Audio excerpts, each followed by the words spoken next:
Hello all, Rick here, and this video is a full breakdown on the Odyssey class Star Cruiser, as my last video on this topic was before Star Trek Picard even actually aired, so now we have more lore on the ship since then, introducing a full systems schematics by Tim Davies. If you're interested, I'll link the original video below, which covers more of its origin in Starfleet development.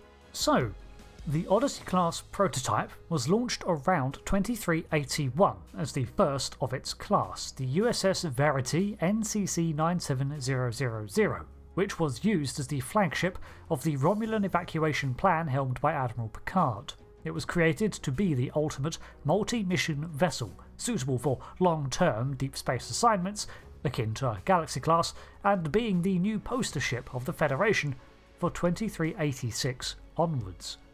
By 2401, the class was still in its prime, but the massive investment of resources meant that there were only around a dozen by this time, one of which was the USS Enterprise NCC-1701-F, and technology around it was catching up in other vessels. They were constructed at the San Francisco Fleet Yards primarily, with the support from Utopia Planitia, the Vulcan Eridani A construction yard, and the Antares Fleet Yards. This class was incredibly large, which Starfleet attributed to creating something to be able to stand up against even Borg cubes. Part of the reason the Borg were so formidable was simply the scale of their ships. Advanced tech can get you so far, but when you're in a different weight class altogether, it's an uphill battle. On top of this, the Romulan Star Empire had recently debuted the Scimitar in 2379, and the Dominion War showcased massive capital ships from the Gamma Quadrant power. This does mean that this class, aside from being very intensive to create, was difficult to assign effectively, and no matter what mission it was sent on, it was not utilising everything it could bring to bear. For example, the Verity's sheer scale meant that it was great for the mass evacuations needed, but there would be little in the way of exploration conducted in this operation. Therefore, they made fantastic, well, hero ships. They're very well suited to run multiple missions at once and run variable assignments every week, so it's no surprise one of these became the replacement Enterprise F after the loss of the Sovereign class E.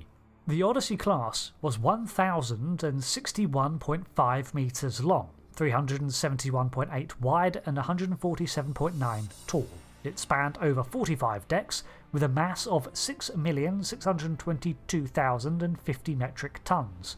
It had a crew of 1,600 to 2,100 depending on assignments, and could carry far more. A quick note, I'm using footage from Star Trek Online here, and as an online game, the interiors are generally expanded to accommodate the camera angles. So imagine this, but more condensed. So, let's take an in-depth look at this class, beginning with its sensor systems. On the base of the saucer there is a J-dome type planetary sensor dome for detailed analysis when in orbit. It was equipped with 4 DYN-75 multi-band linear sensor suites, coupled with 4 Omniwave passive sensor matrices. These were linked to the lateral sensor array around the saucer and smaller ports elsewhere marked by grill-like slates. Internally, it had a stellar cartography suite covering decks 5 to 7. Its main computer core was located over decks 7 to 12 beneath an arboretum and next to the Cetacean Ops tank. There was a secondary computer core located in the drive section from decks 29 to 33. Its main deflector was around 9 decks tall and one of the most powerful in the fleet, if not the most powerful. This was in part due to its extensive tying into the sensor systems and quantum slipstream drive. It also had a secondary deflector beneath the hull at the fore of the saucer on deck 13 for when the vessel separates.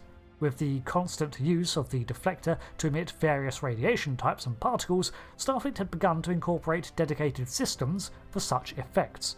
After all, the main deflector is only built to channel certain things, so after using it in this way, some lower deckers would have to recalibrate that thing.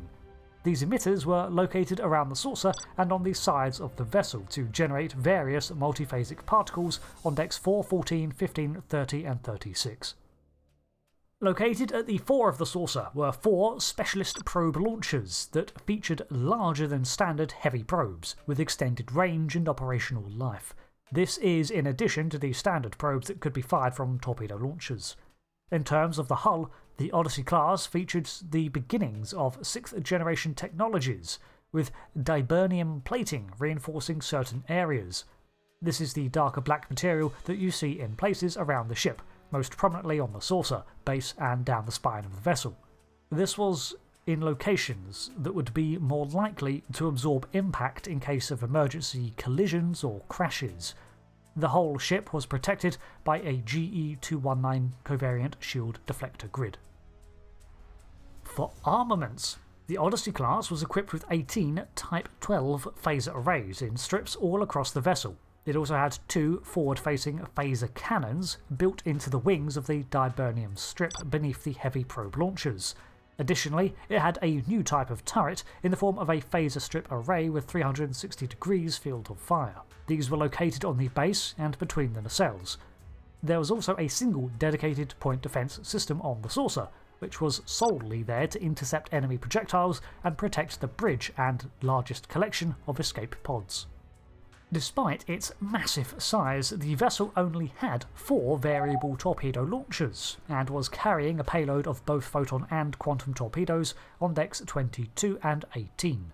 Having said that, the 2 heavy probe launchers could also fire the torpedoes, although this was not standard operation. These brass-coloured panels are the transporter array emitters, and you can find these visible on most Starfleet vessels. It's strange to think these are probably the most commonly used way on and off a vessel. It's just usually people depart in streams of particles from these plates. Also, another common feature around most Starfleet vessels are the yellow ports that are the RTS manoeuvring thrusters, which stands for Reaction Control Thrusters, and they're used for minute adjustments. Each is powered by a dedicated microfusion reactor.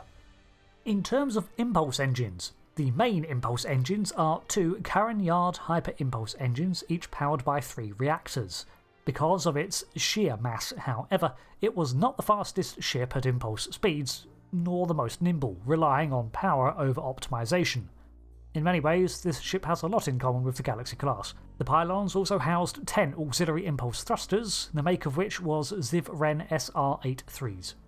Deck 27 houses main engineering, which itself was 2 decks tall, while the Yoyodyne 46A MARC warp core was a towering 19 decks from Deck 22. At the base, it had a clear tube to drop the core if needed. Next to this, on Deck 42, were the primary fusion reactors for general power, and on Deck 24, there were the emergency power supply batteries. The pylons are mostly empty, aside from maintenance tunnels to the nacelles and power taps for the auxiliary impulse drives. Each nacelle housed 18 massive warp coils, through which ran the subspace field flow sensor. The plasma injector control room was at the front of the nacelle, behind the Buzzard collectors and particle storage tanks, bracketed by intense electromagnetic coils. Plasma photon spillway ran down the sides of the nacelle, with the interstellar matter intakes at the fore. Despite common belief, there is a form of exhaust emitted from the nacelles in the form of spent plasma, which is located on the underside of the nacelles. Atop the nacelles at the fore were dedicated ram scoop attenuation sensors. The warp field was maintained by 4 gimbaled warp field governors on the saucer, which maintained the shape of the warp field in flight to ensure a subspace-friendly profile. These were also capable of carrying a warp bubble onwards if the ship separated at warp speeds. This could achieve a cruise factor of warp 9.6, which is incredibly fast for a maintained speed, and could cap out at 9.985. This ship was also outfitted with a quantum slipstream burst drive, a precursor to effective quantum slipstream travel ships like the Dauntless prototype and Pathfinder class. The drive emitter was located as part of the main deflector array on Deck 37. Thanks to the dedicated nature of slipstream travel, the Odyssey class's hull was dotted with Q-phase variance compensators to ensure the slipstream did not catastrophically collapse, as was common in testing. Deuterium reserves were located in 4 tanks covering decks 20 through to 23. Deck 1 contains the main bridge, which has several design iterations over time, from a spacious and sleek room with a lower 4 tactical room to a more reserved dark red bridge. Its latest iteration was a more basic and condensed one similar to the other 25th century designs witnessed. At the rear there was another briefing lounge. Deck 2 had a second larger conference room for diplomatic meetings, and the second battle bridge is on Deck 13 for saucer separation. Overlooking the Cetacean Ops and Park is a crew lounge on Deck 5, with a rear one facing the stars on Deck 7. As the 4 is loaded with deflectors and probe arrays, the main lounge has been placed under the saucer. Also on Deck 6 is a gymnasium, bowling alley and several holodecks, as well as a large lecture hall. There are several more holodecks on Deck 23. Tractor beam emitters are located under the ship on Deck 38 and 40, below the ship, along with the graviton generators for artificial gravity on Deck 42. Environmental control rooms are located on Decks 14, 22 and 29. Main sickbay is an extensive facility located on Deck 12, while another infirmary is located on Deck 30. Armories are located on Decks 11 and 31. 11 also contains a brig and the main transporter room. Cargo bays are located throughout the ship, with smaller ones from Decks 10, 11 and 12 behind the hangars, and the main bays in the drive section of Decks 31 to 24. The main shuttle bay is located at the rear of the saucer and spans from Decks 9 to 14. Deck 9 includes the pilot briefing room, hangar storage for Argo landers and hangar oversight. Deck 8 houses 3 overlooks for small craft traffic control. The main hangar is divided into 2, with access to the upper hangar of shuttlecraft and the lower Deck 14 floor, which houses larger craft such as runabouts. The entire bay extends for around 220 metres into the ship, and it's not the only one. There is a forward-facing hangar on Deck 24, with worker bees and an additional scout shuttle or 2. This is because the rear of the vessel, which traditionally housed a shuttle bay, was replaced with the Aquarius-class escort ship. That will get its own video, as it is technically a completely operable vessel in its own right. You would think with a sensor dome that there would be no room for a captain's yacht, but again, it's a big ship, so behind the dome there was indeed a small yacht that could drop launch. Guest quarters are located on Decks 2, 3 and 4 alongside diplomatic staterooms. The captain's quarters are also on Deck 4, while 7, 8 and 9 house the senior staff. Junior quarters are on Deck 6, 7 and 8, while junior officers are on Deck 17, 19, 21 and 23. Chief Tactical Officer's office is on Deck 11 alongside with the Operations Department, Security Office, while the Councillor is on Deck 12. There are a myriad of other facilities and even ambiguous rooms that are simply there to be converted into whatever is needed while on missions. Emergency accommodation can fit thousands of people for evacuation potential, and there are a multitude of science labs, systems control rooms, and other offices and small lounges throughout. With such an expansive vessel, there's a hell of a lot of room for dedicated facilities of any kind. As alluded to, the vessel is capable of saucer separation, as well as deploying the Aquarius escort craft separately. While initially done for the same reason as the Galaxy class, the addition of the other Starship means that it effectively has its own specialised version of the multi-vector assault mode first tested on the Prometheus class. So there we have it, coverage of the Odyssey class in all its glory. I do hope that it continues to show up in Star Trek lore, besides all the new classes that were introduced in Picard's final season, even if the Enterprise F was decommissioned early. This class is an imposing one to incorporate into the lore, and I'm still overjoyed to have it canonised, even if it was introduced a few decades earlier to make it fit in. Oh, and the recurring joke rubber ducky room is on Deck 15.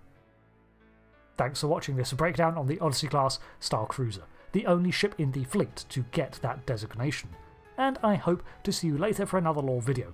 Until then, I've been Rick, and see you later.